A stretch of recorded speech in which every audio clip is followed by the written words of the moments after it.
Variación de las distancias, estiramiento, alargamiento unitario. Para empezar, en el siguiente gráfico se presentan las partículas en configuración de referencia cuando el tiempo inicial es 0 y en la configuración actual con un tiempo igual a t.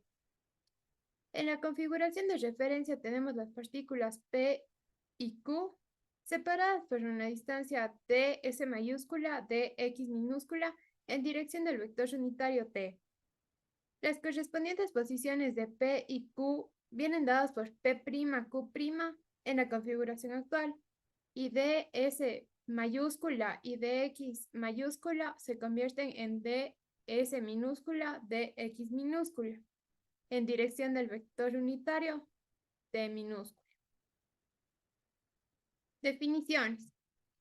Dado el contexto de las partículas, la variación de distancia se puede obtener con las definiciones de estiramiento y alargamiento unitario, uniendo la configuración de referencia y la actual. El estiramiento, representado por la letra lambda, es la longitud del segmento diferencial formado por P', Q', por unidad de longitud del segmento diferencial original, PQ. Estos segmentos diferenciables son ds minúscula, ds mayúscula, en un rango positivo para lambda. Alargamiento unitario. El alargamiento unitario viene representado por la letra epsilon. Es el incremento de longitud del segmento diferencial deformado por PQ', por unidad de longitud del segmento diferencial original, PQ.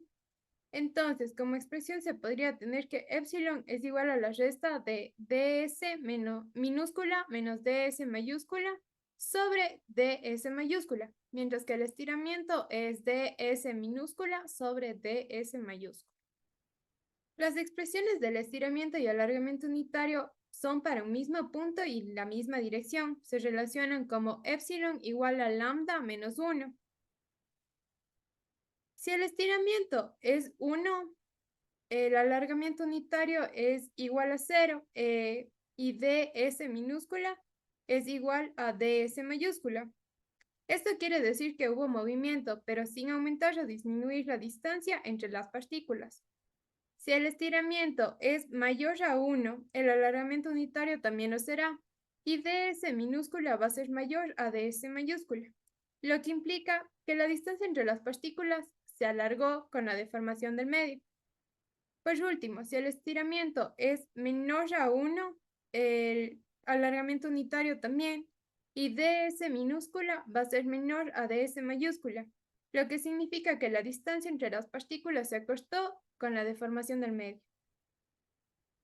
Para relacionar estas expresiones con el tensor de deformación de Green-Lagrange, primero se plantea ds minúscula al cuadrado menos ds mayúscula al cuadrado, y se obtiene esta expresión, en donde ya podemos ver qué implica el tensor de deformación de Green-Lagrange. Y si esto dividimos para ds mayúscula al cuadrado, podemos obtener esta expresión de acá. Y al igualar las dos y despejar, podemos obtener a lambda y epsilon en función del tensor material de deformación, o conocido como tensor de deformación de Green-Lagrange. Hay que notar que esta expresión con el tensor de Green-Lagrange está dada en configuración material. Variación de ángulos. En este tema se consideran tres partículas, P, Q y R en un entorno diferencial P en la configuración material, y las mismas partículas ocupan posiciones P', Q' y R' en la configuración espacial. Se plantea una relación de ángulos en la configuración de referencia para relacionar los segmentos PQ, PR con direcciones T1 y T2 mayúsculas y diferencial ds1 y ds2 mayúscula mediante un θ mayúscula. Y en la configuración actual para relacionar P', Q', P', R' con T1, T2 minúsculas y los diferenciales ds1 y ds2 minúscula mediante un θ minúsculo. Para obtener esta relación recordemos estas expresiones, el tensor gradiente de deformación y el tensor gradiente de deformación inverso. Esto, aplicado al contexto de la anterior diapositiva, se llega a las ecuaciones aplicadas de los vectores diferenciales que separan las partículas.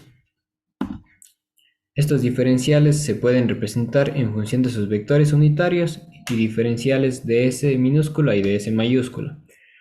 En el vector diferencial que va de P' a Q' y el vector diferencial que va de P' a R', tenemos dx minúscula igual a ds minúscula por t minúscula. Y el vector diferencial que va de P a Q y el vector diferencial que va de P a R con dx mayúscula igual a ds mayúscula t mayúscula. Todo esto para aplicar un producto escalar. Primero, con la definición del estiramiento, sabemos que el estiramiento es igual a ds minúscula sobre ds mayúscula. Despejando ds minúscula y ds mayúscula obtenemos estas funciones. Recordando el producto escalar, en donde el vector a por el vector b es igual al módulo del vector a por el módulo del vector b coseno de su ángulo, se involucra el ángulo que lo relaciona. Con esto se plantea el producto escalar de x1 minúscula por dx2 minúscula. Aplicando la definición del producto escalar tenemos que dx1 minúscula por dx2 minúscula coseno de teta es igual al módulo de dx1 por dx2 coseno de teta. Operando ya obtenemos el producto escalar con el tensor de Lagrange dentro de la expresión. Ahora, igualando la expresión inicial y la final, obtenemos que el coseno de teta es igual a 1 sobre lambda 1 por 1 sobre lambda 2, t mayúscula 1 por 2 veces el tensor de Green-Lagrange, más 1 por t2 mayúscula. Recordando el estiramiento en función de la dirección material, obtenemos nuestro objeto de estudio, el coseno de teta minúscula en función de Green-Lagrange. Y adicional a esto, el coseno de teta mayúscula en función del tensor de Almanzi. Es importante mencionar que los ángulos calculados con el tensor de deformación de Green-Lagrange nos da información relevante para la comprensión de cómo cambian los ángulos en un material deformable respecto a la carga aplicada. Interpretación física de los tensores de deformación. Tensor de deformación material o tensor de Green-Lagrange. Este representado en sus componentes se encuentra en la siguiente matriz, donde X va a corresponder a 1, Y a 2 y Z a 3. El tensor de Green-Lagrange se encuentra dentro de las ecuaciones de estiramiento y alargamiento unitario para las variaciones de distancias y en el ángulo que separa dos segmentos para la variación de ángulos. Si nos damos cuenta en las fórmulas del estiramiento y alargamiento unitario, el T va a corresponder al mismo en el producto escalar, mientras que en la variación de ángulos va a ser diferente. Este T corresponde a un vector de dirección unitario. En el caso del estiramiento y el alargamiento unitario, vamos a tener en la configuración de referencia el segmento PQ que va a estar en dirección de T1, pero T1 va a ser paralelo al eje X. T1, al ser paralelo al eje X, tiene las componentes 1, 0, 1. Y al realizar la operación que se encuentra aquí en morado, vamos a obtener la componente E11 del tensor de Green-Lagrange. En el caso de los ángulos, vamos a tener en cuenta un nuevo segmento PR, el cual está en dirección del vector unitario T2, y T2 va a ser paralelo al eje Y. Esto para la configuración de referencia. Entonces T2 al ser paralelo al eje y T1 al paralelo al eje X, vamos a tener que el segmento PQ y PR van a formar un ángulo de 90 grados en la configuración de referencia.